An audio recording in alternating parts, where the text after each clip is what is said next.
Yeah, I'm feeling connected to my higher self. I always seem to find this version when I'm by myself. I had no problem being alone, but they tell me every king needs a throne. But I don't want no fancy chair crown, I want a home. Thought you wanted... Mic check, mic check, mic check. Episode 14.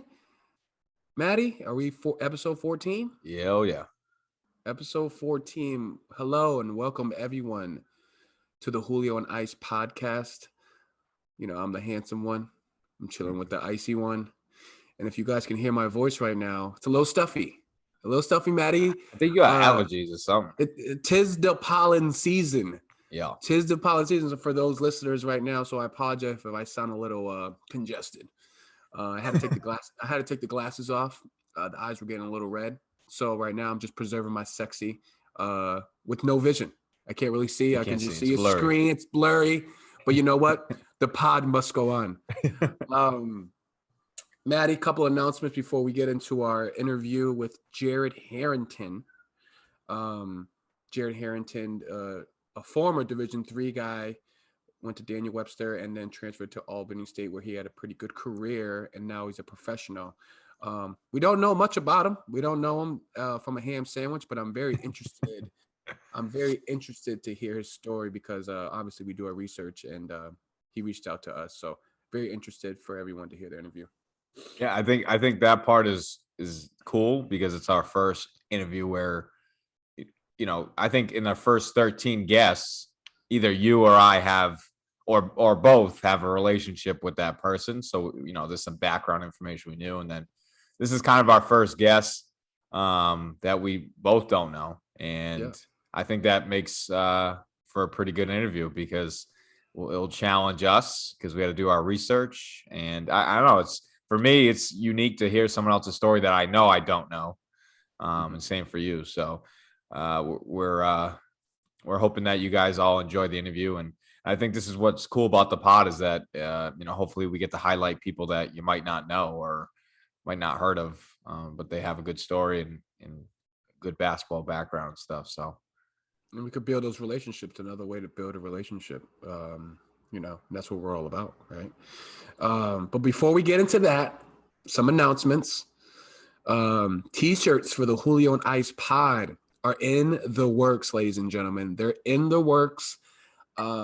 Reach out to us, you know, DM, email, whatever it is. And, you know, we're working on a promotional piece, you know. I don't know how we're going to do it, but we're going to do it somehow where we can kind of like scratch off some dollars for a T-shirt. We won't hit you over the head, guys. Don't worry. You know what I mean? We're thinking 15, you know, to $20, you know, and, you know, we're just honestly just trying to get the name out there more. So be on the lookout for those. I'm thinking dad hats soon too, Maddie. Maybe some dad hats. I'm a dad hat type of guy. You are. You know, again, preserving my sexy. And I think in dad hats and T-shirts is probably a good move to start with the pod. So be on the lookout for that. Noonan Nation tournament. I know it's second day of May. I know we're a little soon, but we're excited. We're excited for that. Should be at the end of July. You know, we have a lot of inquirements, right? We got a lot of people talking. Yeah. We're looking for how many teams? 20 to 24. Yeah. The goal would be 24, but if we can't get to 24, then we'd cut it off at 20 teams. And right now we have, you know, 18 teams lined up interested to play. Obviously it is too early. It's May 2nd. Usually I finalize, you know, spots in the tournament, you know, probably about a month and a half out. I think there's still more information we have to figure out and gather about safety protocols and all that for the tournament. So, yeah, still a ways to go, but it's good that, you know, 18 teams, you know, have already wanted a spot in the tournament. Kudos to you guys, to you, the director of it all, Zach Blodge. You guys, I know the guys from Bangor did a great job to start it, but, you know, I think the reason why it's so appealing and people are signing up early is because you run it so professionally. You know, you guys really hold it down. There's pool play.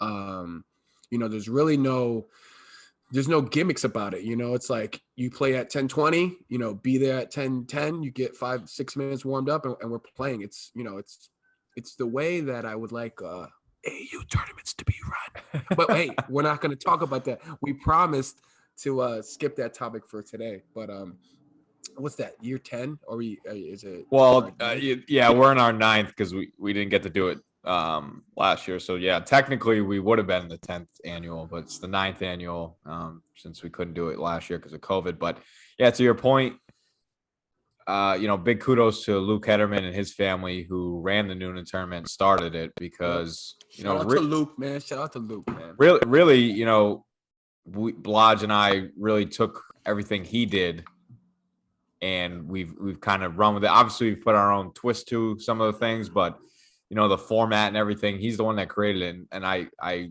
really appreciate the way you said it is run. And, when Luke ran it, it was very professional. It was organized. And I think that's what makes for a good tournament. If if you're organized, you run it the right way, even though it's a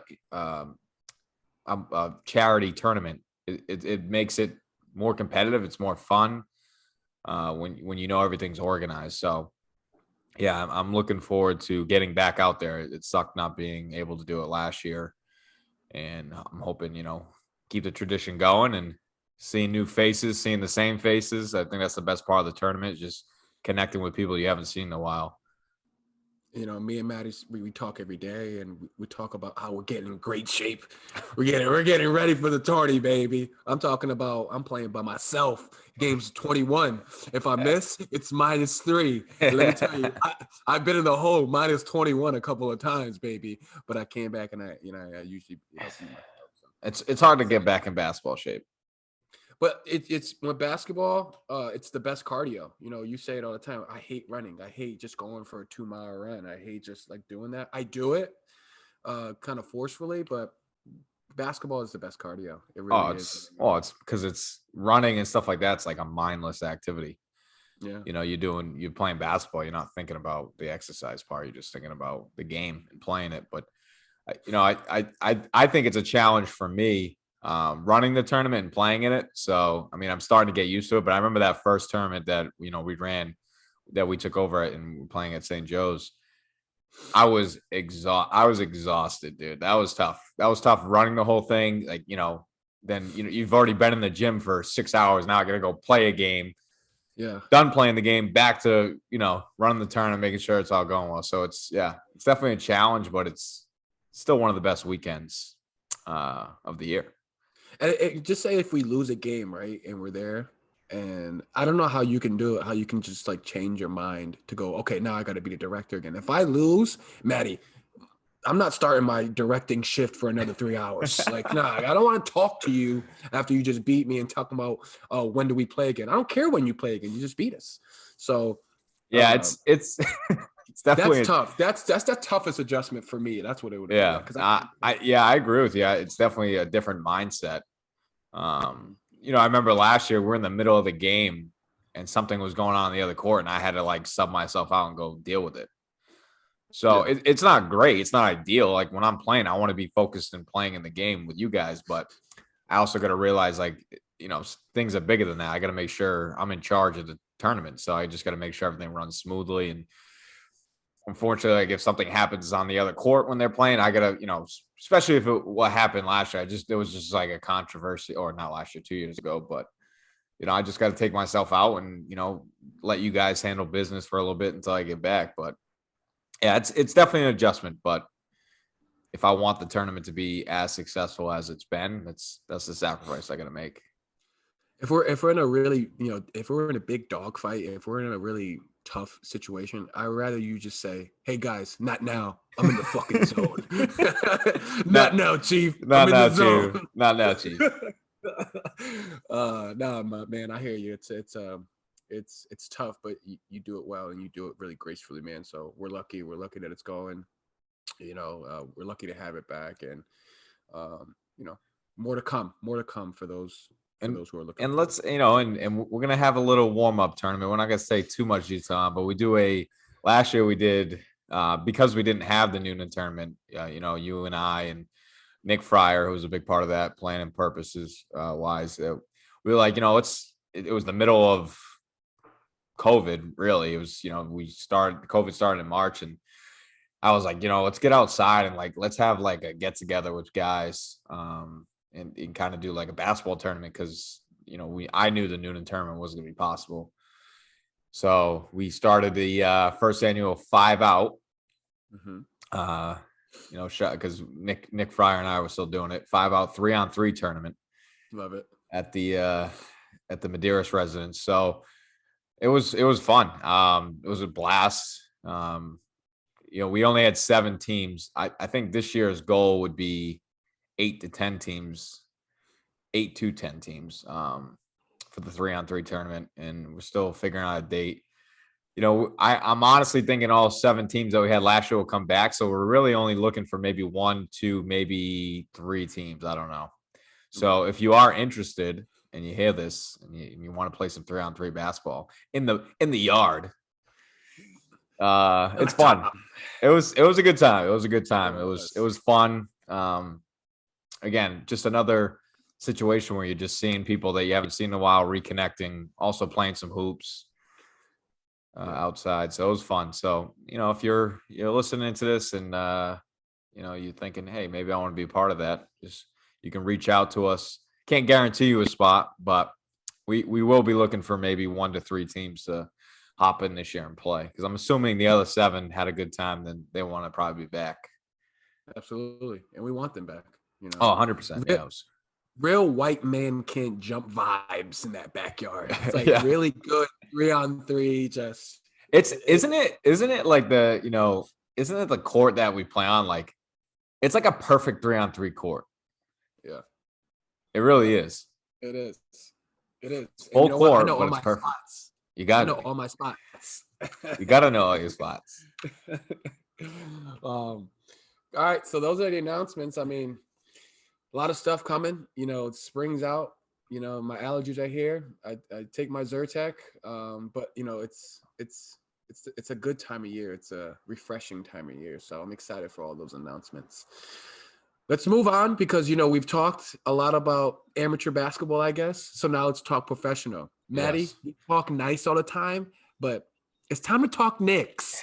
Let's talk Knicks. New York is back, baby. Top 4 in the Eastern Conference. Yep. The Celtics, you're falling off. You might play in the playing game, okay? But this is not a pod where we're gonna pick favorites here. All I'm saying right now is the New York Knicks, we're back. And we're gonna be in the playoffs. And you know what? Whatever happens in the playoffs happens. I'm just happy to be here. It's one of those situations is, I'm not a moral victory guy, but this year I'm a moral victory guy. No, the Knicks slogan is, I'm not here for a long time. I'm here for a good time. I'm here for a good time. Baby. Not a long time, just a good time. And you know what? Fuck it. Knicks in 6. Knicks in 6. Any series that we're in, I don't care what series we're in, baby. Knicks in 6. You've been saying Knicks in 6 for like 2 years now. It's been incredible. Let's go, man. I'm excited for you. I'm excited for you though, because I can appreciate, you've always been loyal to the Knicks, and they have sucked for most of your life. Let's be real. They've been terrible for most of your life. So I can appreciate, them playing at this level. And I think what's great about them is they don't have a superstar.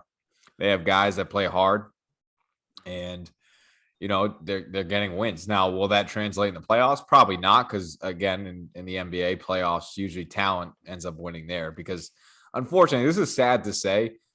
It's sad to say that I enjoy watching the Knicks play more than the Celtics, more than most teams, because night in, night out, they play hard the whole game. Yeah. Mm-hmm. How sad is that you can't say that about other NBA teams that don't play hard every night? It's like, it's so embarrassing. Like that's why the Knicks are good, because they play harder than it reminds me of that Celtics team with Isaiah Thomas, who overachieved because they played hard. And, when they get to the playoffs, everybody go, oh yeah, they're frauds because they got swept by LeBron. Well, dude, they didn't have the talent level, but the fact that they got there was crazy because they didn't have talent. They just got there off pure, competitiveness and the will to play hard and compete on every possession. And that's what the Knicks are doing.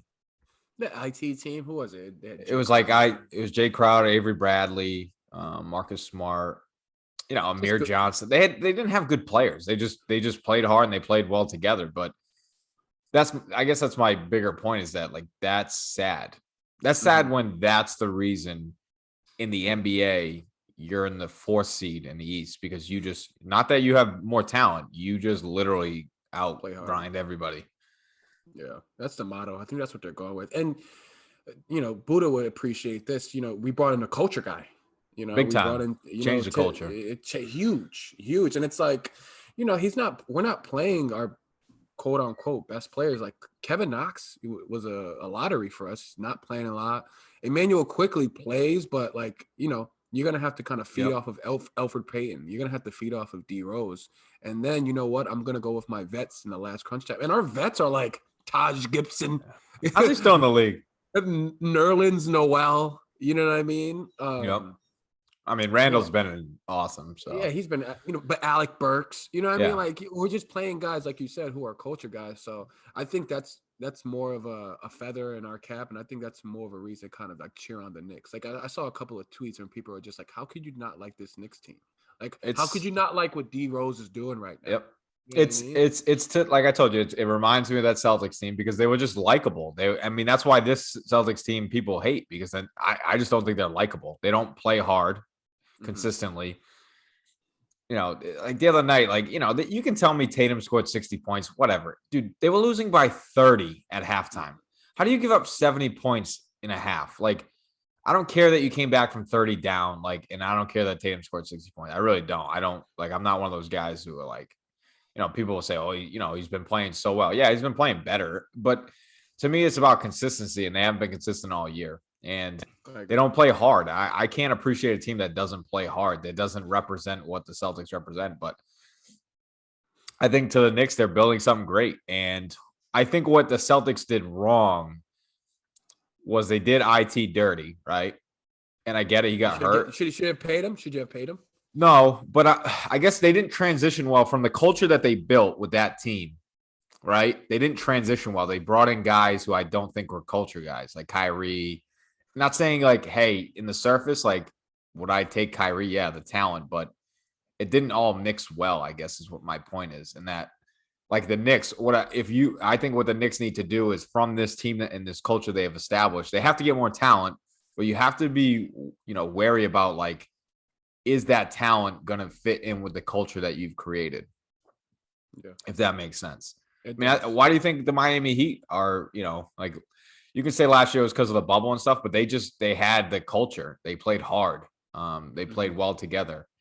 So it's really about, can you add talent that, resembles that culture that you've established and doesn't break it apart? Because that's what's happened to the Celtics. That's what I personally, when I look at the Celtics from 2015 to now, they established a culture where they played hard. They would get into the playoffs. They weren't going to win anything.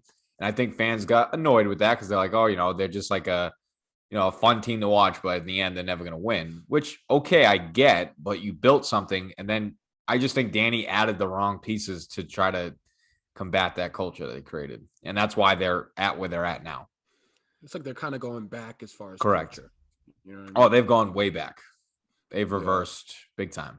Because you're turning into, it's pretty predictable as far as like the end of the game with the Celtics and how it's going to go. It's like Jason Tatum's going to touch the ball every possession and he's going to go isolation.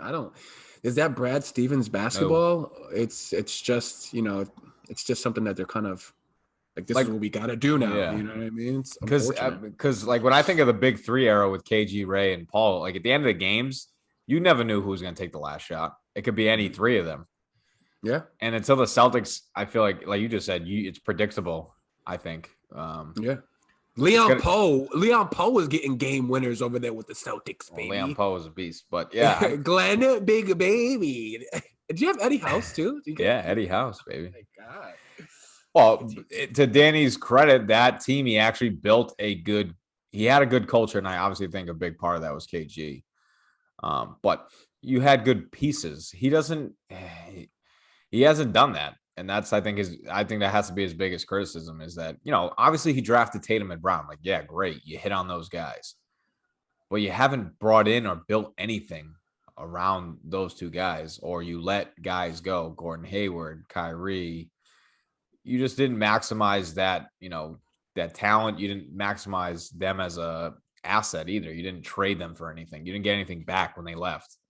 Yeah. So, It honestly, from the outside looking in, and I'm not trying to be too critical because they are the professionals, but it looks like from the outside in, it's just Jaylen Brown and Jason Tatum. well, that's what it's And about. it just looks like that. Like even when he had Jason Tatum had 60 the other night versus the Spurs, no one talked about how shitty Jaylen Brown was. Oh, he played Like awful. he took like 25 shots. Well, Like I mean, 7 for like 25. It's like that though. You know it's gonna come. well, how many shots did Tatum take too? Oh my God, he took so many shots, but it's like that's the show. Like that's I just can't buy into that. Like the dude scored 60, but yeah, okay, you shot 40 shots. I hope you scored 60. Took 40 shots. What did he go? What was the percentage? What did he shot? Like 20. I'll look that up. But yeah, I just think that I'm not impressed with stuff like that. And whatever. I also asked, like, how did the Spurs lose that game? Yeah. How do you lose up 30? In the league, like you said, it's how long were the Spurs playing hard for? Not like Spurs is a culture-based team, but yeah, like how hard, like who was playing hard that game? Like to go up, you got to either keep playing hard or you just stop playing. Like that's the NBA, I guess. That's just the NBA. It is, and that's why I can't. Yeah, I didn't watch any of the game. I only turned it on at the end when it was in overtime. But so Tatum shot 20 for 37 from the floor. So not a terrible percentage, but like I said, 37 shots. It's a lot of shots. He also shot 17 free throws in the game. That's like the other thing about the NBA is funny to me. It's like, yeah, guys can score 60. He scored freaking almost a quarter or half of the points at the free throw line. Yeah. It's just like everything's NBA continuation. So you can take 3 steps after you're fouled and still get, still and one. Yeah. Everything's being reviewed. Everything's a foul. So it's like, it's tough. Just waiting for the playoffs. There's 9-10 games left. I'm waiting for the playoffs. Yeah. I hope it changes. Can we talk about, I don't really love the playoff. You and I were talking about for the pod. I don't love I think it's gimmicky, the play-in thing. Yeah. Like I don't know. It's a great transition. Great transition, by the way. It's gimmicky. Like I think the Knicks, right? They're the 4th seed. Celtics is 6, so they're almost in the playoff. Like to me, why are you rewarding the 9th and 10th seeded teams, like the seeded teams that have a chance to make the playoffs? Like you suck. If you can't be in the top 8 in your conference, you suck. I'm sorry. Like, isn't that like in the NBA? I guess like when you think about it in like league sense, like the NFL, right? There's like the Buccaneers were the 5 seed. They won the Super Bowl. There's been teams that have won as the 6th seed, which is the lowest seed making the playoffs. In the NBA, I mean, when's the last time, other than like Baron Davis and that awesome run they had in Golden State when they upset the 1 seed? Like, when is the 8 seed beating the 1 seed, or even made it a close competitive, or just a close competitive first round game? Yeah. Like last year, Magic Bucks, right? Magic won the first game. It was like this whole thing, and then Bucks won 4 straight, and smacked them every game. So it's like, why are we having playing games for the 8th seed when, to me, they need to be more competitive playing against the first round anyway? Yeah.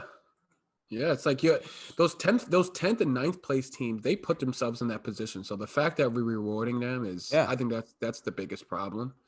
It's a huge problem. I mean, just looking at it right now, here the play-in right now for the East. It's Miami, Charlotte, Indiana Pacers, Wizards. So you're telling me, Wizards. Yeah. The Wizards all right. Say somehow the Wizards get the 8th seed. Like they're gonna get smacked.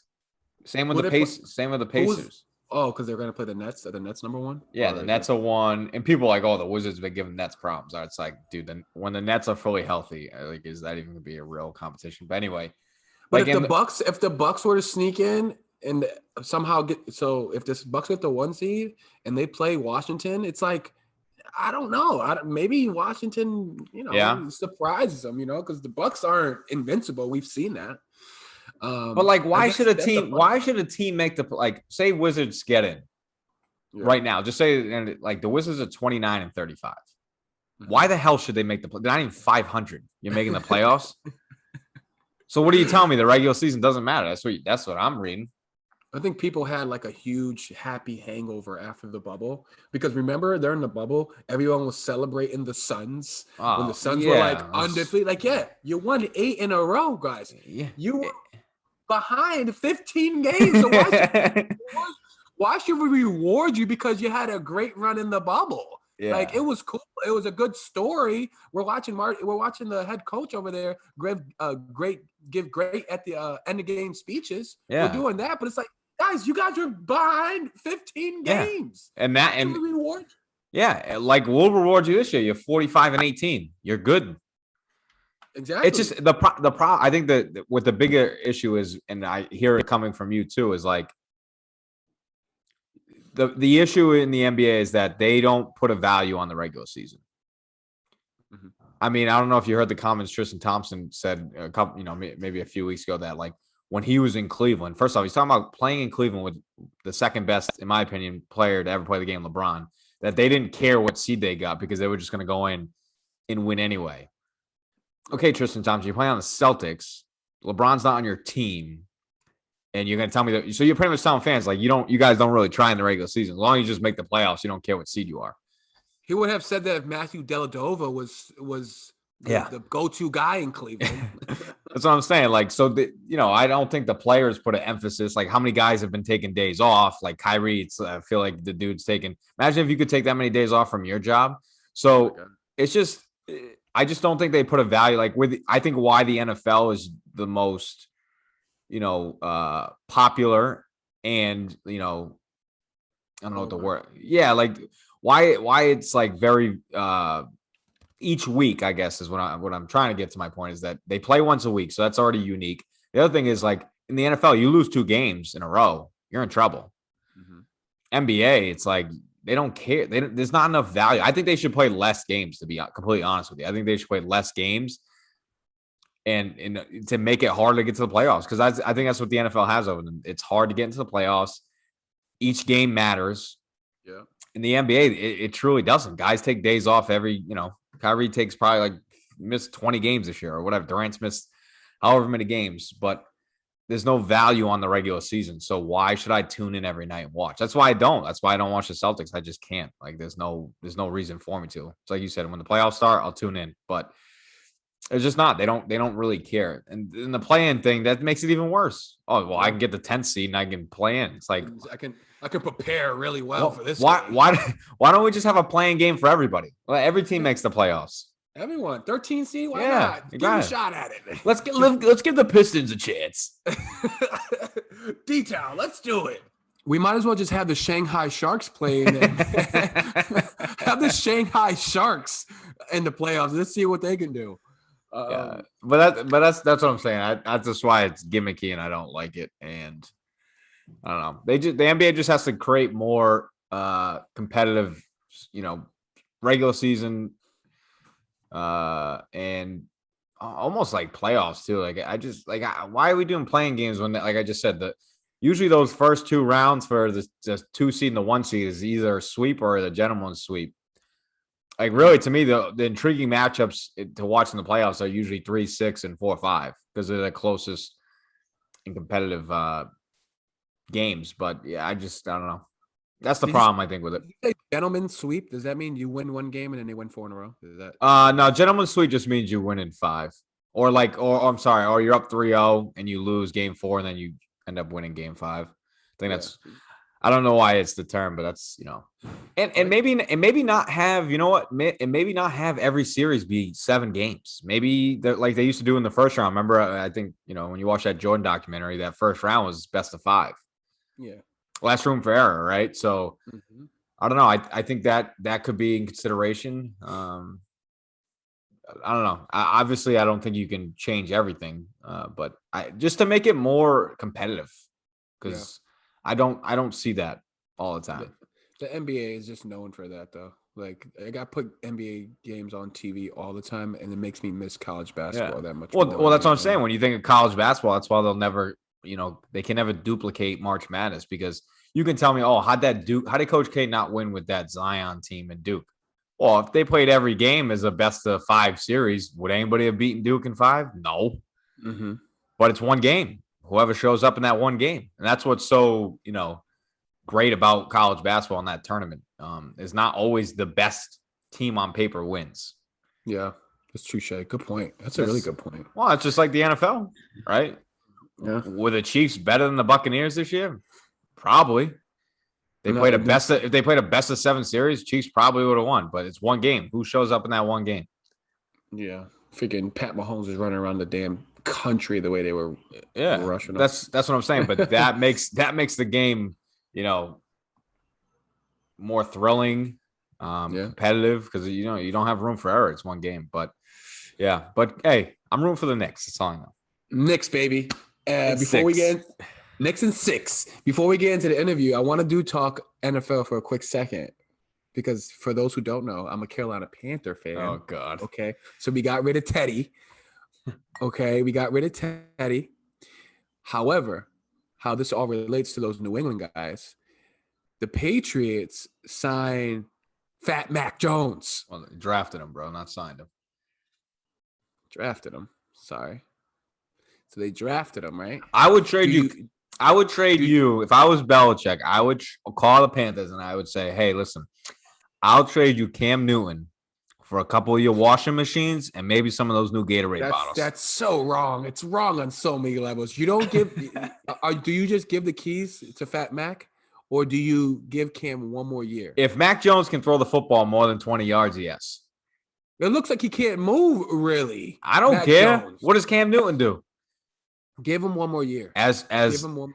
As you know, give Cam Newton one more year, man. As Kev would say, Fig Newton.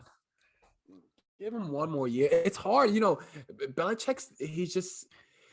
You know how Belichick is. It's my way or the highway type of guy, and he didn't really give Cam the keys to the car to say, hey, listen, God.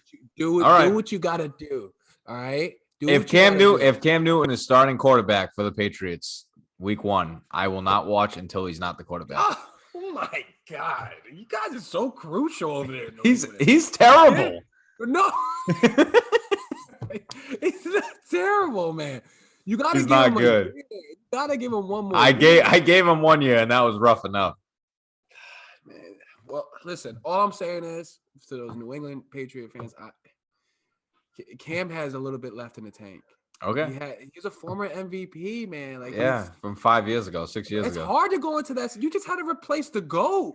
It wasn't about that. If he played balled out and they lost, it was more about how he was playing, not really about the results of the game. Bro, the dude can't throw the ball. Tom Brady has played football with bad wide receivers and bad tight ends and wins and gets some production. Cam Newton did 0. Cam Newton can't physically throw a football.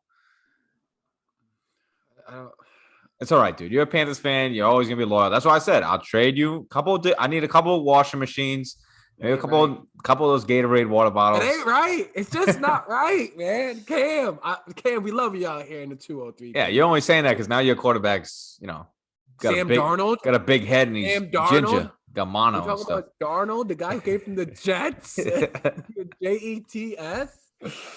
Anyways, I hope you guys enjoy the interview with Jared. We sure did. And I hope that the young listeners kind of get another inspirational gem out of this one, because like I said, he's full of them. So without any further ado, let's get into the interview with Jared Harrington.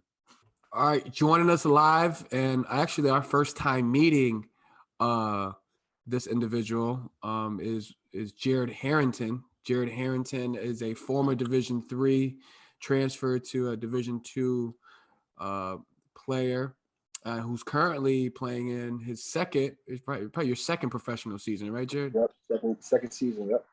Second season, and he's actually leaving tomorrow to go to Africa to play in the BAL. Jared, how you doing, man? I'm doing well, man. Thanks for having me on.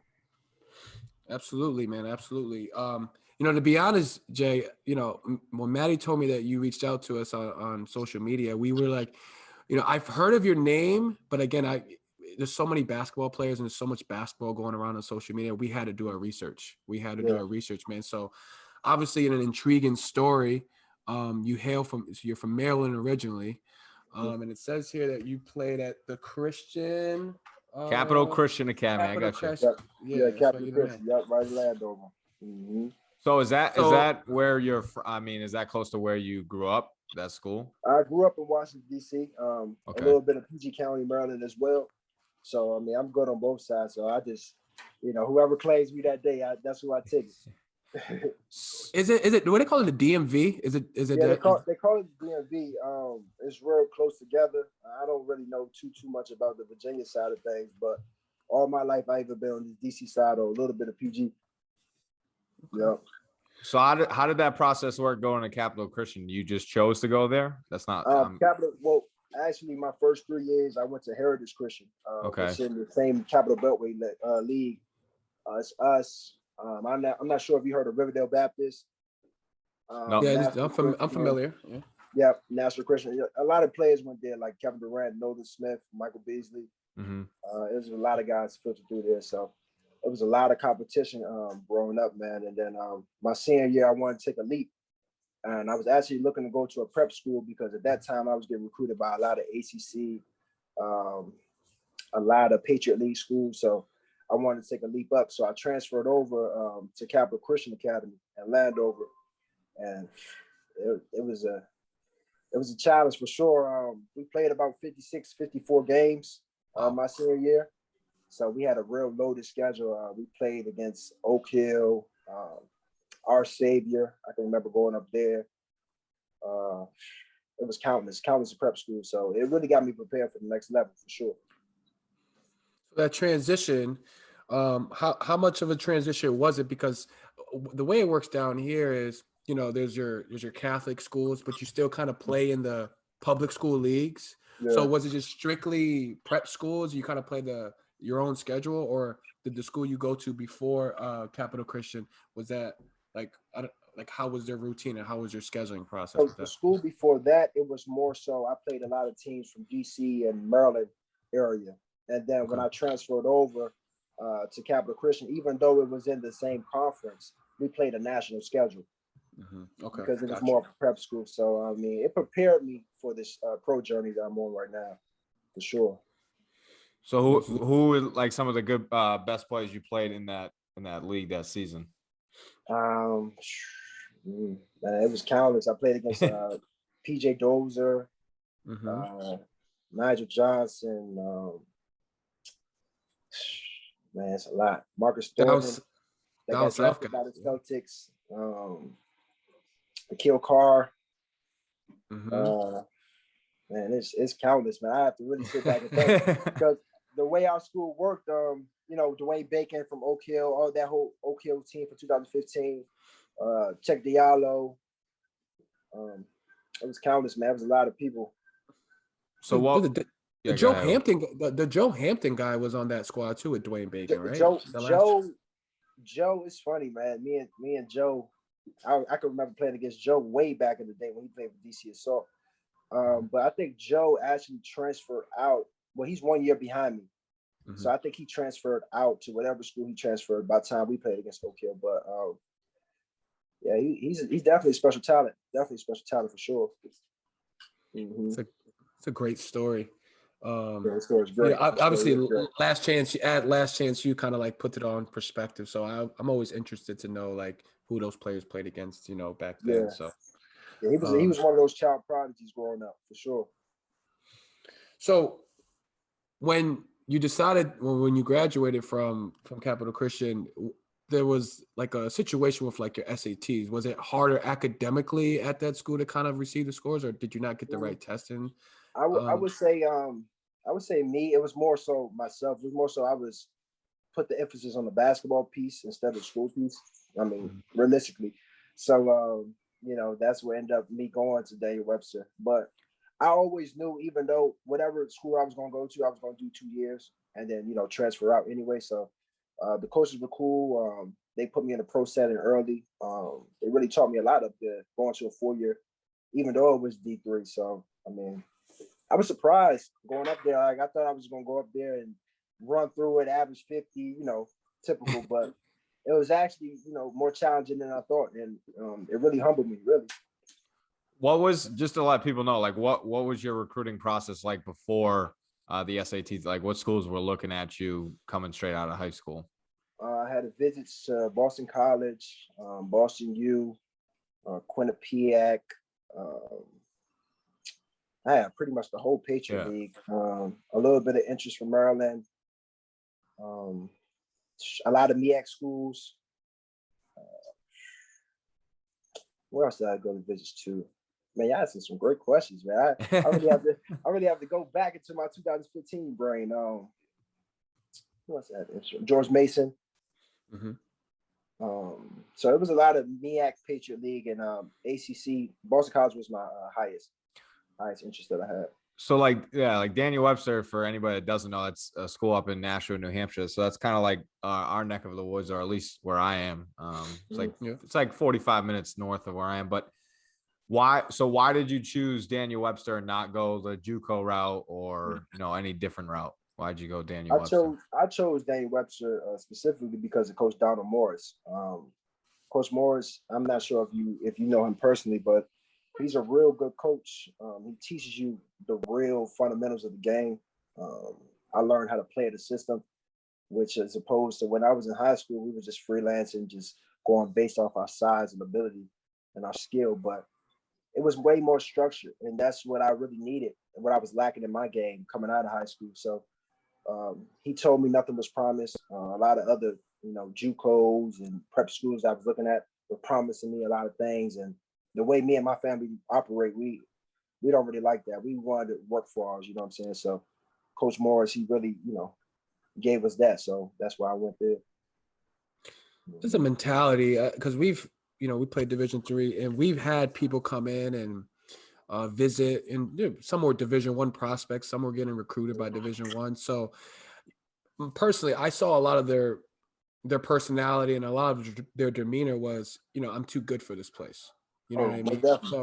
So was it a hard adjustment for you to kind of be like, like I'm scholarship, I'm kind of here on a 2-year bid. Like I'm really was it hard for you to adjust and kind of buy in and be like, like this is my role, and I gotta kind of have to set the tone, and I kind of have to just show them what I'm about instead of just going in there with, I'm just gonna come and kill mentality. Well, for me, to be honest, it was a little bit of both. The way I was raised, everybody that raised me, they always had this goal and vision of me going pro. So even when I was in high school and college, I wasn't really preparing to be a collegiate player. I was always preparing for the next level. So every step, every place that I went, every camp, every tournament, I always treated it as just another day to just get better. At the end of the day, to achieve my end goal. You know what I'm saying? So I don't know. A lot of guys came in there complacent. A lot of guys came in there, lazy, out of shape. But I just took it very seriously, and and that's why I got where I got. Because it's a different type of athlete. I'm sorry, Maddie. Yeah, it's a different type of athlete compared to Division, because you've seen Division I athletes. You played against them all the time. Like you can go to a Daniel Webster, and somebody who's kind of playing the same position in you is probably 3 or 4 inches smaller than you. You know what I mean? They're probably not as physical. They probably don't watch the game as much as you.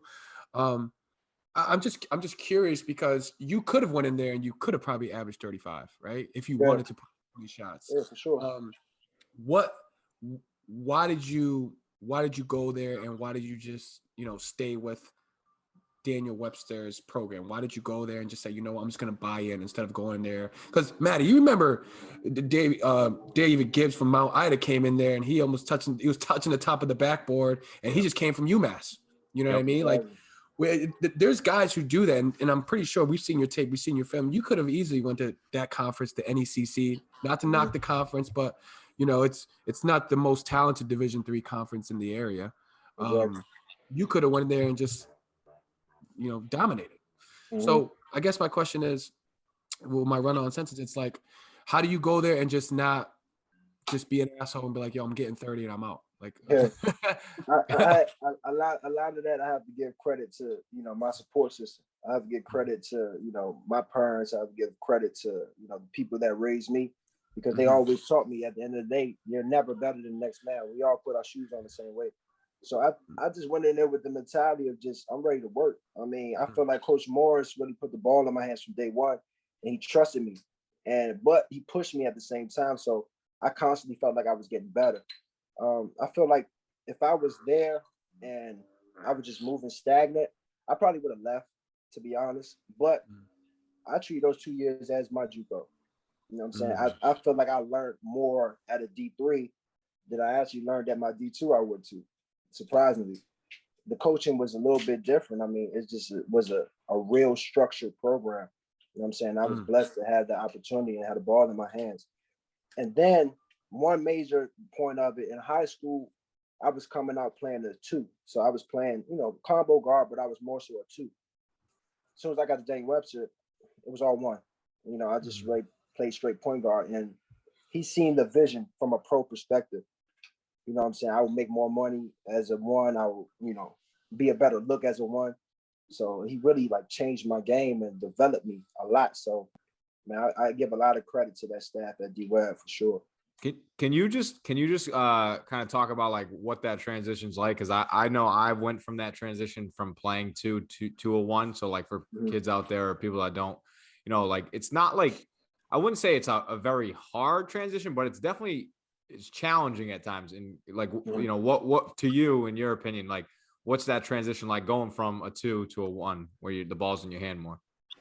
I feel like the transition has to start with, how vocal you are. When you're a 2, you don't really have to worry about too much, but just catching the ball, putting the ball in the bucket for the most part. But when you're a 1, you have to know where everybody is on the floor. You have to be a leader when you don't want to be a leader. You have to lead when you don't want to lead. You have to run faster when you're tired. It's a lot of simple things, because at the end of the day, the ball's in your hands for about 60 to 70% of the time. So it's like your game and how you play, it affects everyone. So I loved it. I'm the type of guy, I like that responsibility. I love that pressure.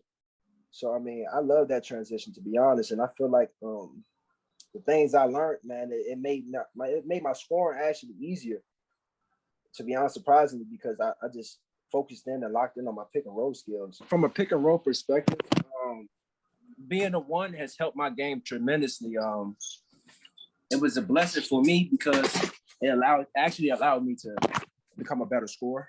And become a better leader at the end of the day.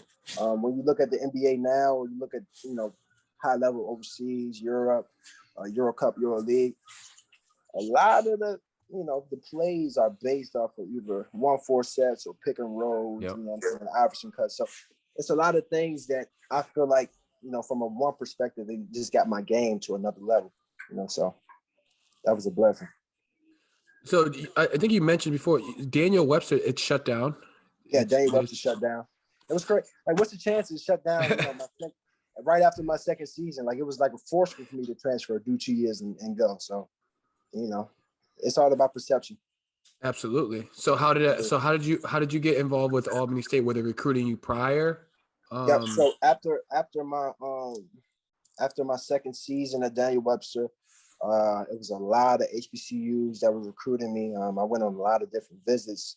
I actually went up on a visit to SNU, Southern New Hampshire University. So there was a lot of schools that that wanted my talents and everything. But at the end of the day, I felt like Albany State was the best choice for me because one, of the size of the school. If you guys didn't know, it's the biggest HBCU in Georgia. So I wanted to really get that real college experience. We have 2 campuses, an East Campus, a West Campus, 2 gyms, 2 swimming pools. So it was a big university, you know what I'm saying? So, and the coach there, he really believed in my game. He had the same mindset that me and my parents had about continuous in this next 2 years and, try to find the best deal pro. So it was a blessing. So what were you guys running out there? I didn't know what you guys were running at Daniel Webster, but you were saying that they put the ball in your hands. Was it the same thing? 1-4 lows and how was Albany State running? At Albany State, we played a lot of fast pace. So we was they called us the running gun and ram. So that was an adjustment for me too, because it was like I was switched coming out of high school being a 2. And then I went to Daniel Webster, switched to being a 1, and then I was figuring out my pace. And so then I transfer over, and now I'm have to be in the front of the press playing 55 the whole game. Oh my God. At 6'5", and my body was still continuously starting to grow. So I went from like a legit 6'3", 6'4" to like a legit 6'5", 6'6" frame. So it was a big adjustment, and I was still at the 1. So now I have to guard smaller guards the whole game. So, it got my endurance up, I would say. They still kept the ball in my hands. We still played we played a lot of ISO at Albany State. a lot of inside out, especially my senior year when Big Tyrell Williams transferred over from Iona. So we played a lot of inside out, and just to fast forward into my senior year, that's when things really got real. Yeah. Just to talk about that. So like you were averaging like, I think 18, 19 a game, you're all league, your first team all league. Yeah. Yep. So my senior year is when we got Coach Patrick Gill. He transferred over. He was a coach at what school? It was in Miami. I can't exactly remember the school right offhand right now, but his name is Patrick Gill. He was fiery. He's about 5'5", 5'6". He's one of those coaches always in your face. You can't make a mistake. He wants you to be perfect at the end of the day. And that's what I love, because like I said, I work well under pressure. So I can remember, my first 2 games, we played against 2 top-ranked teams in the country, West Florida and Valdosta. I gave both of them 20-something. And he benched me the 3rd game because he said I wasn't playing enough defense. You know what I'm saying? So it was things like that. It was like mind tricking me, but it made me mentally tougher, because it was like I have no excuses. At the end of the day, even if I'm coming off the bench, I still have to produce, still have to be a leader. So it was like, it was a lot of pressure, man. But I mean, I embrace it at the end of the day, and end up averaging about 18 in conference. Conference tournament, I averaged 28 points a game. I think that's still a school record. I had 465 points my senior year, one season. So, I mean, man, I love Coach Gale. I hated him when I was there, but I love him. I love him, man, because he really, I would say he really took my game to the next level, I would say, for sure. I think that's sometimes how it goes, right? In the moment or while you're there, you don't appreciate the coach as much, but when it's all said and done, you look back and all the lessons he provided. Yeah. I call Coach Gale probably every 2-3 months. It's no other coach that I talk to, honestly, that I played for more than him. Mm-hmm. And it's crazy. He only coached me only my senior year, but he brought that much value to my game. So I just appreciate it, man. I just appreciate it.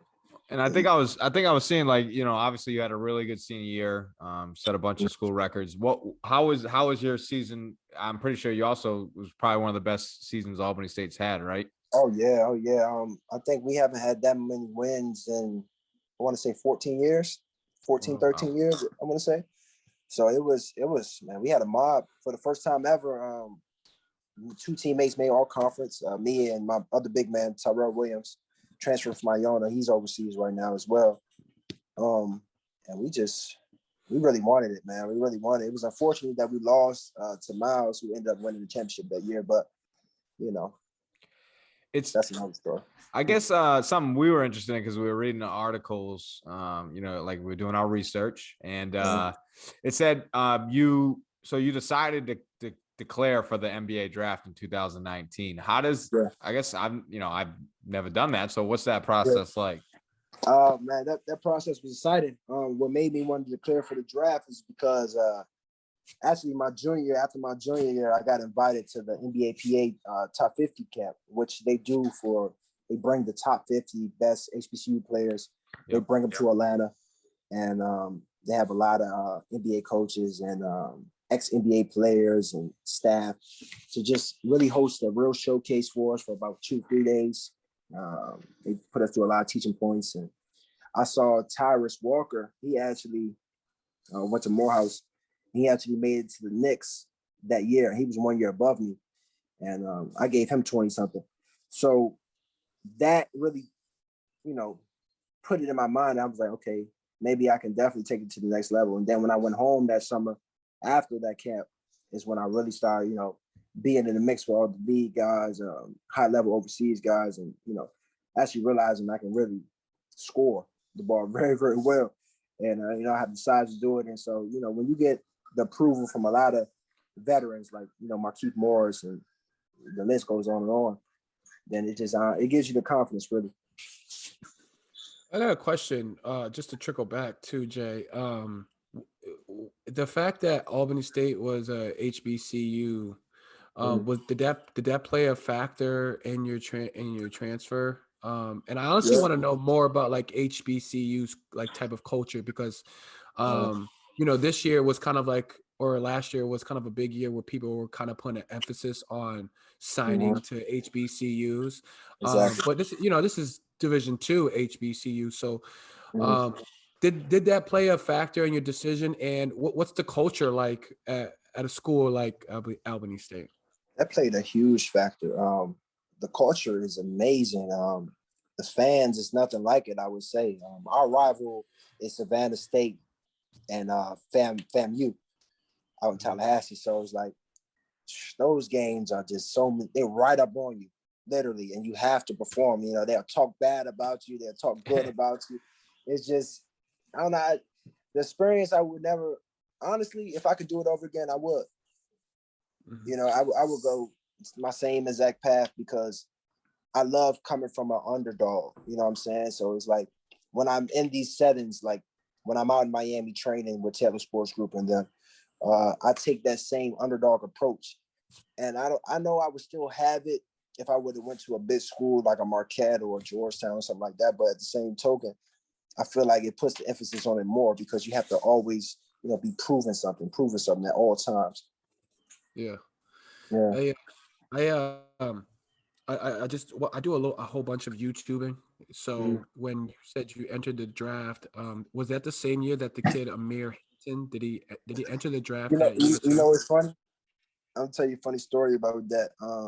My senior year, it was always, because after I came back from the HBCU Top 50 camp, I created a big buzz in the HBCU scene. So I kept hearing about this guy, Amir Hinton, like, and my coach Gail used to make fun of me. He was like, you see what your boy Amir Hinton did? And so that would like make me come out next game and I'll have like 25, 24, just to, if he had 20 or if he had 30, I wanted to top him because, that was what I was looking at as a competition because I think that year we were the only two HBCU guards to declare D2. I want to say, and he actually went with the Knicks, which was crazy. And so he's from Philly, I'm from DC. We never really met each other. And so this summer in Miami, it was crazy, man. So we went at it.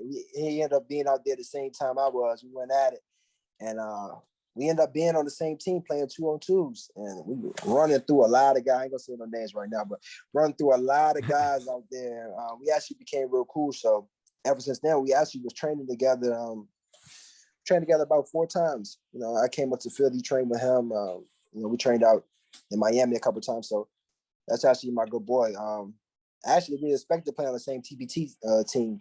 Stay tuned for that this summer. Oh, you playing in the TBT? Yeah, so I'm down to 2 teams right now. I know the HBCU, they're bringing an HBCU team there, and they're trying to get sponsored by Jordan. So we might play on that team, or we're just going to play on the Cape Town Tigers. They're having a TBT team this year. Yeah, that's dope. Yeah, that's sick. That's definitely dope. How do you go through that kind of process for that TBT tournament? Like, I mean, how do they, how do I want to put this? Like, how do they get inquire? you to, inquire about you? Or like, say like, you're between 2 teams. Like, how do they get you to come to, like, what do they give you or to be honest, this is my first rodeo with it. So, as my name grows, I'm guessing more people are finding out that I can actually really do it. So it's just more of a networking piece, I believe. And I just feel like the coaches have to really see your value, what you're going to bring to that team, because we are competing for literally $2 million. Yep. So it's like we fly out for training camp a month. We do that monthly training camp. And then right after that training camp, we right in action. So it's like everybody there is coming, scoring 20 points per game with their respective teams. So it's like, what role are you going to play? So I'm guessing it comes down to those type of decisions, really. Gotcha. Yeah. Do they pay for like your hotels and things like that? Yeah, they pay for literally everything in TBT, man. You get paid for even coming to the training camp and competing. Wow. So, really? Yeah, it's really major though. But you got to think about the payout. Like, they want to make sure everything is everything, literally, because man, that $2 million is no joke.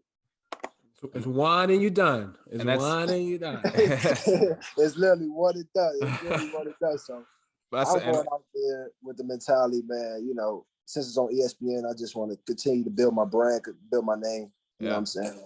great platform to do it on. Great Too. platform. One of my big bros, Mo Creek, he had a huge performance last year. I think he played with a sideline cancer. He's the one that hit the game winner and everything. Oh, so Yep. the Purple Squad. Were they purple? Were they? yeah. Okay. Yep, Purple Squad. Yep. So he's actually from this area, and you know, I've seen how he used that. He had a lot of NBA calls after that, but he chose to go back overseas. You know, he's a lot older than me, but you know, so I just want to take the same approach for the most part. I was really invested into that TBT during COVID, man. I think that was everyone was locked into that, and it was for sure. Competitive basketball, man. That's really a competitive atmosphere too. It's not. Oh yeah. And I can't wait to really go on the floor with those guys and really show what I could do. I know I'm a young guy coming in, so I mean, hopefully this goes for the next 4 or 5 years, maybe longer. So when you finish your senior year at Albany State, did you go to the BAL immediately after? No, so once you didn't get drafted, or what happened? So once I after my senior year, I came back home to DC. I trained with Keith Williams. I'm not sure if you guys are familiar with him. He trains a lot of guys here: Michael Beasley, Kevin Durant, Markelle Fultz, and the list goes on. Mm-hmm. But so I just really was locking in with him. I went out to Providence to train with Cruz for more for a little while. I went out to Miami, trained with Taylor Sports Group for a little while just for preparation. I kind of knew I wasn't going to get drafted coming out. I just wanted to create that buzz. Me and my agent wanted to create that buzz at the end of the day. You know, wanted more people to see my eyes because we're thinking long term. So we're thinking 4 years, 5 years down the line. So we already knew what time it was. I was going to go straight overseas after and then, you know, build my resume up from there. So I actually went straight to Asia. I went to Mongolia. So I played in the Super League out there. That was an interesting experience, man. I loved it. I had a good time out there for sure. I averaged 28 out there for my first season before COVID shut down the remainder of my season. And so then I came home and I just continued the whole process right on over again. Training. Yeah. Can you talk about that experience? Because we've had a couple of guys who played overseas on here and they all have different experiences. Like, is Mongolia serious about their basketball? Are they? Mongolia is serious. Well, the Asian culture in general, they love a show. And where I'm from, I mean, that's the type of basketball we play. We play for the crowd, you know what I'm saying? We play to win, but we play for the crowd as well. So, you know, I was comfortable out there. They gave me a translator. It was freezing cold, I will say that. But the people was cool. The coaches realized, you know, I'm only going to be here for a year because I have to move up. You know what I'm saying? So they just really took advantage of that. You know, they gave me with the best trainers. Had some great film out there, great production out there. So I made a lot of networks, and you know, shout out to Mongolia. I always got a shout out to them for sure. And then, like from there on out, it's basically just to get film in a sense, right? It's like get to get film and then get it and move up. What's a normal day like in Mongolia? Like, what's a practice like? What's a preparation for the game like? You know, a normal day out there. I will wake up. I'll go straight to yoga. After my yoga, I'll probably work out again, do some push-ups. You know, just a little self-workout by myself, and then I'll shower up. I'll read a little bit because usually in Mongolia we didn't have team practices until later on that night. So these are all things I'm just doing on myself, just make sure my flexibility, my mobility is right, you know, just get started for the day. And so then around like 1:32, I'll hit the gym, you know, get my shots and get my ball on, and then, you know, chill for a little while, get some food. I'll come back to the room, I'll chill, then get ready for practice. The practice out there was about 2 hours. The warm-ups was about 20, 30 minutes, and then we'll get into some skill development work. And then we'll run a little bit of plays, and then from the rest on is a straight scrimmaging.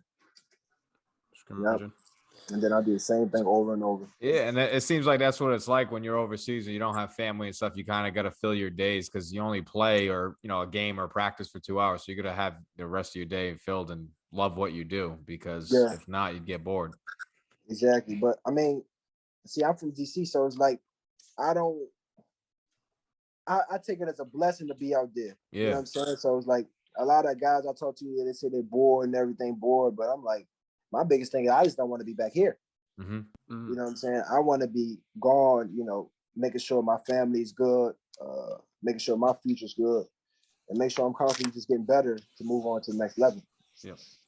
Yep. So after that, what was the transfer after that? Where'd you go after Mongolia? So after Mongolia, I came back home, and then I was training. I actually started my own training business on the side because COVID happened. Yeah. So when COVID happened, everything was really on a shutdown. So it was like, of course, I would train every day, had my trainings and everything, but I really started putting the focus on things outside of basketball for the first time in my life because I didn't have it available to me. So it was more so just putting a lock in on the training. I have my own investment business going on. So I locked in on those areas, but I just kept staying consistent on my basketball grind. And then I was blessed to get another opportunity to come out and train in Miami with Taylor Sports Group, who are, I think they probably number one in the country right now when it comes down to the runs. You know what I'm saying? Well, Michael B's the We the Ones run. So yeah, so I was out there and I had a real good showing out there. And it's crazy. I actually got my Africa contract out there. The crazy part, yeah. And the pickups? Playing in the pickups? And the Really? one-on-ones. Really? Yeah, really. It was crazy because it's just a prime example. You never know who's watching.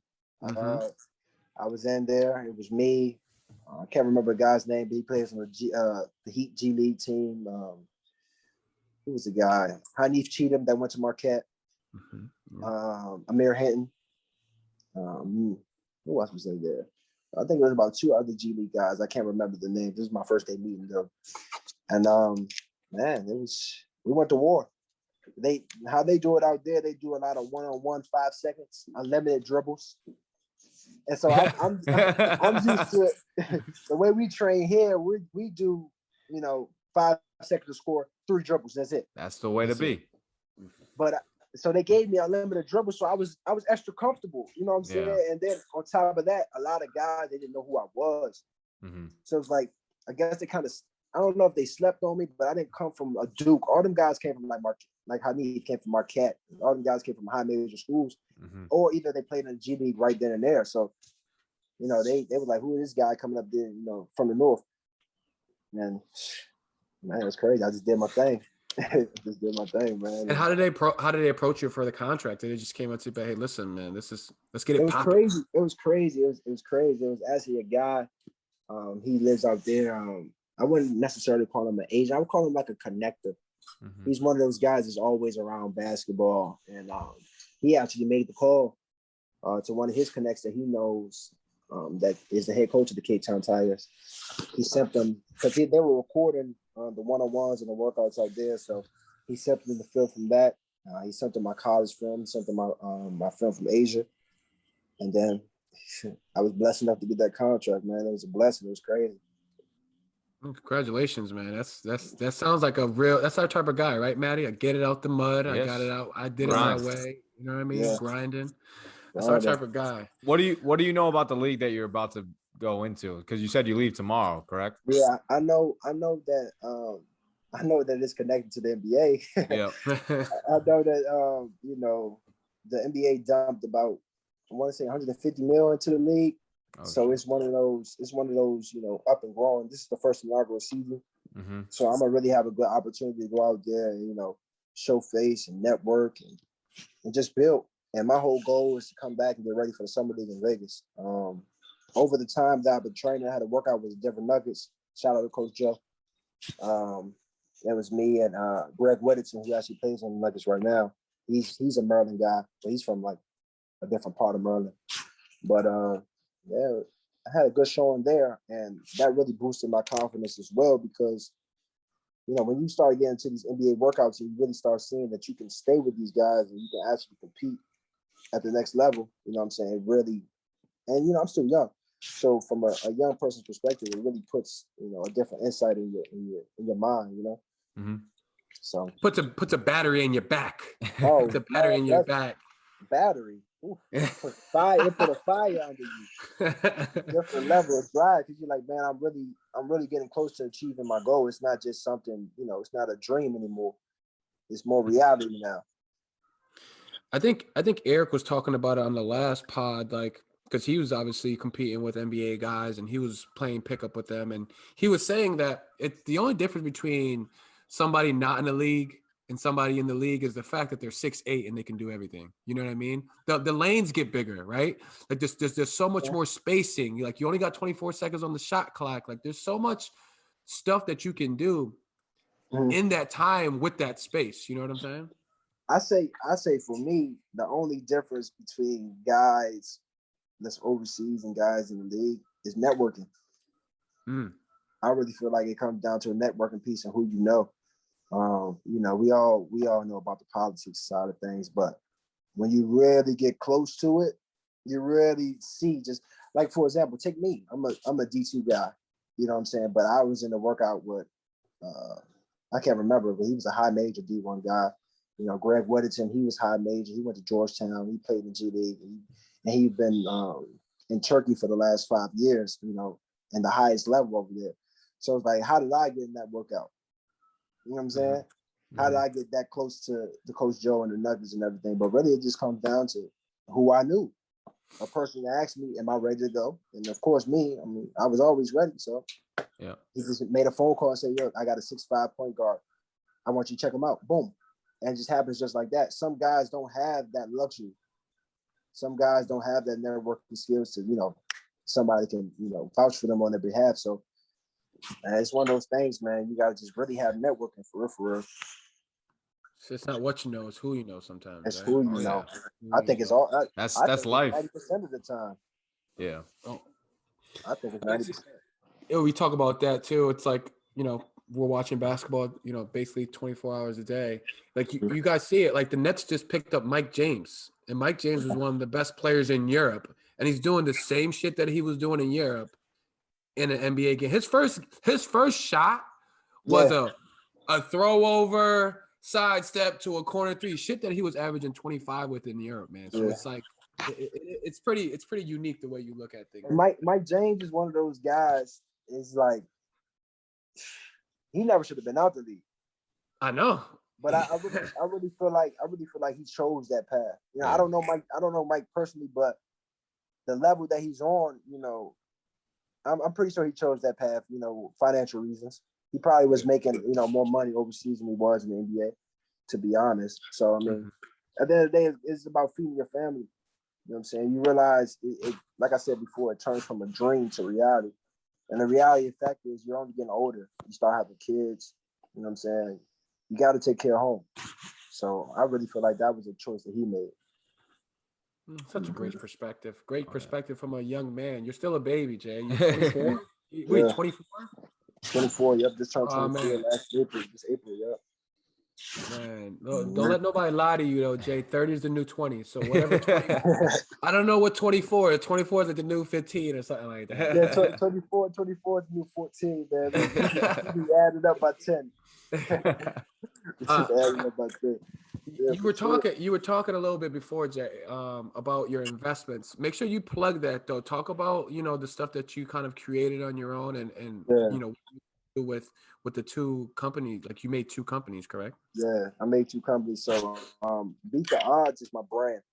And so I've been having Why Not BTO, which is a subset of Beat the Odds. That's my training. So I do, right now I have a lot of kids and I'm training a lot of college guys, a lot of high school guys. And I really just take the workouts that I've been through, add my own spin to it. But a lot of the people, my clients really bank on me because at the end of the day, it's bigger than basketball for me. They look at me as a big bro. You know what I'm saying? Somebody they can talk to, bounce ideas off of. I'll talk to the kids about the stock market, which a lot of them, the first thing I say stock market is the eyes. The eyes are crazy, but it's like at that age, if you're learning, like for example, I got a 7-year-old, he's ranked top of the country right now, Makai. If he's at 7 and we're talking about the stock market, just imagine his brain when he's 27. Mm-hmm. You know what I'm saying? With or without basketball, he's good because he has that fundamental teaching, and that's what the whole basis of beat the odds is. Just beating the odds. You can anybody can relate. Black, white, pink, purple, rich, poor. It doesn't matter. We all have odds that we have to go through. Mm-hmm. And at the end of the day, it's all about the reprogramming of the mind. And so that's where, after, my Why Not BCO, my training came about, I started really locking in on like, man, where else can I, bring my value to? And so the BTO investments is one of those things where it's like, I want to appeal to my culture. You know what I'm saying? I want to appeal to changing, the financial literacy piece. I want everybody I'm around, everybody I'm not around to actually, know the ins and outs of the market, financially, the crypto, it's index funds, mutual funds, open up your own trust when you're young. Why wait till you retire to open up the trust? So it's things, strategies. It's things that we go over with my investment group that is just like, I just feel like it's so valuable. It's so valuable. So, I mean, that's what I'm really on. So even when I go out to Africa, yeah, I'm going to be hooping, supporting my family, doing my thing. But I'm going to make sure I'm over there training some kids that I run across, helping them out, talk about the cryptocurrency market. Because at the end of the day, when you talk about, cryptocurrency alone, you notice that, cryptocurrency is bigger outside of the United States than it is in the US. Most people don't even know that. And so, when we sell those pitches and we just bring, that reprogramming of the mind over there or wherever I go in the world, I just see that's where my value comes. Well, I mean, it sounds like when basketball's eventually over for you, that you have the right idea of, and you're set up past that. You know what I'm saying? Because that's the biggest thing. I'm so envious. Do I? It's the way I envision it, man. And as long as I keep, stand down, speaking things to existence, making the networking that I've made, things are going to definitely, keep skyrocketing. And to be honest, can I say that I'm surprised? No, because one, I put the work in. Two, I really reprogrammed my mind to think like this. And three, I just have a great support system. So, I mean, I just really try to bring that value once again. You just spit nothing but positive energy for us today, Jay. Like you're really spitting gems that we need on this type of podcast. So in my Discord, man, I spit these gems daily, every single day. Like I started Discord, and I'm working on courses. I have 2 partners that's in BTO investments with me right now, and we're working on courses. We just want to make this relatable for guys, for the novices to understand. A lot of people just, when you use bigger words per se, they look at that instead of seeing what you are actually saying. You know what I'm saying? So if I can break it down into a way that any and everybody can understand, it will make it way more easy, I feel. Oh, you broke it down to me perfectly. Man, I can't wait to break it down some more, man. I can't wait. We definitely have a lot of. And where you guys at? Well, I'm in Connecticut. Maddie's in Massachusetts, so we're on the East Coast for sure. Yeah, so it's like we definitely, man. I gotta get you guys with BTO investments for sure, because this we'll is something. Link up. Yeah, because this is something that I feel like we have to know. We want, and then you ask yourself, why won't we taught this in school? You know what I'm saying? But why would they? Right. When you dive deeper and you think about it, man, the government is making so much money off of the loans that you guys take out for college. The debt. It's like you're just an asset to them. So, if you're financially literate, it's like, man, you're taking money out their pockets, when you really think about it. So it's like we want to really reprogram that whole, thesis from a young age. Control the narrative. Absolutely. Yep. Yeah, no question. Jay, man, obviously a whole bunch of stuff that, our listeners are going to benefit from, man. We thank you for coming on. And we might have to talk more after we get off of here, but we're on a time. We're on a time, so we'll get all your stuff, all your contact. We're obviously gonna have to connect, a different way since you're gonna go over the water for a little while. So we'll get that FaceTime. We'll do all the whole thing.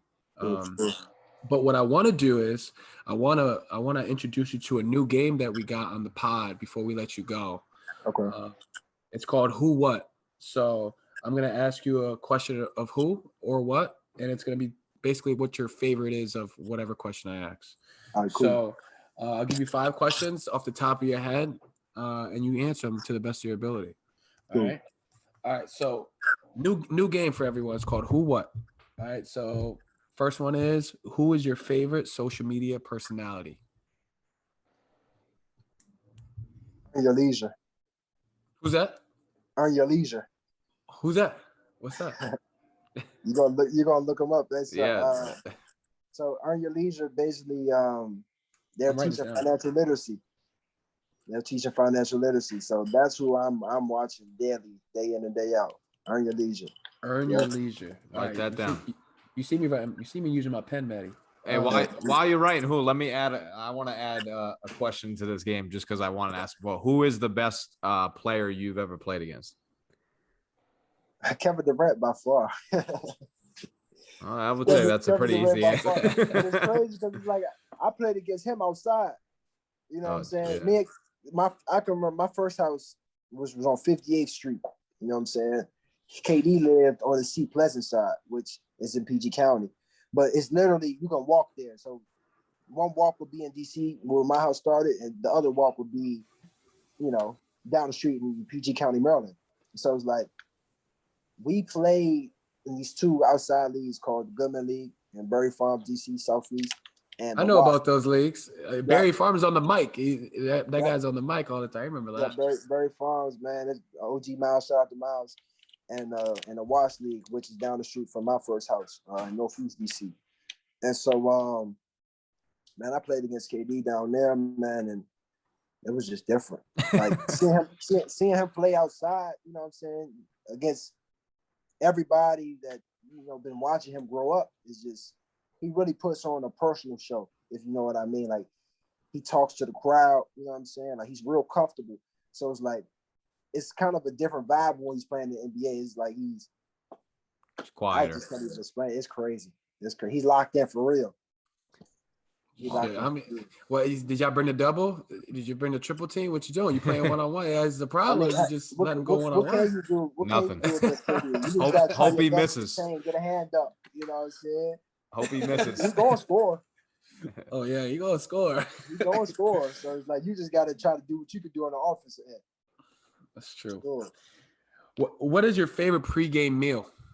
Favorite pregame meal has to be probably shrimp Alfredo pasta. Ooh, I would say. Good. I'll probably eat that 2 hours before. You know what I'm saying? So I won't be too heavy. But shrimp Alfredo pasta by far. Okay. Who is your favorite basketball player of all time? Outside of myself? Yeah. Man, we said he was gonna say that. We said he was gonna. A lot of people are gonna say that anyway. Bro. Yeah. Outside of myself, it has to be me when I was in college. Third, it has to be me when I'm outside playing. You know what I'm saying? But my 4th player after that, probably, man, I'm an old school guy, so I would have to say. Like that. Ooh, that's tough. Ooh, maybe Tracy. Great answer. Maybe Tracy McGrady, maybe T-Mac, a little bit of KD. I love KD's game. I like CJ McCullough. Tough. Another bucket guy. I like CJ, but honestly, let me be real. It's Tyreek Evans. I'm gonna be real. You like Tyreek? I didn't want to say. See, the thing about why I don't want to say Tyreek right off, but because I know I'm gonna have to play against him this summer when I go back to Miami, because he plays with Taylor Sports Group. Like we all train together, so I don't. Can't do that. That's your competition. Man, that's my guy. That's who I really like his game, man. Since he was in Chester, Pennsylvania, man, he can do it. Yeah, Tyreek was always getting freaky. I tell you, his on the string. And he's a big guard. I love big guards because that's me. Absolutely. Mm-hmm. What is your go-to Netflix show? Go-to Netflix show. Don't say you're not watching, Jay. You're gonna have to watch them on the flight. You're gonna have to watch something over there. You need something to pass the time. Probably, I'm gonna have to say Last Chance U right now. Last Chance U when Michael Jordan documentary was on there, it was probably that one. Yeah. I watched that about 10 times. But I'm a Hulu guy. If I'm gonna do it, I'm gonna do Hulu. I'm gonna watch Snowfall. Oh, you like Snowfall? Yeah, I'm a Snowfall guy. Snowfall or Power? Snowfall. Okay, Snowfall. good. Power's too fake. I mean, it got. See, I'm iffy about Power. I love Power, but I feel like they kind of ran out of ideas. It's usually what happens. That's usually what happens. They dragged that last season. Exactly. And Snowfall is just every episode you're waiting. You're on the edge of your seat. You're just waiting for it. You know what I'm saying? So I would definitely have to say Snowfall. Maddie, you got to get on Snowfall. It's intense. Right. Like the first, I think I had to stop watching because there was that scene where. Don't ruin it for me. I won't. But it was an intense scene. I needed some time, so I took like 6 months. For sure. It's definitely intense for sure. Who is your go-to artist pregame? Go-to artist pregame. What's in the headphones? That's tough. I'm real versatile, man. You know what I'm saying? So sometimes I got some go-go in there. You know what I'm saying?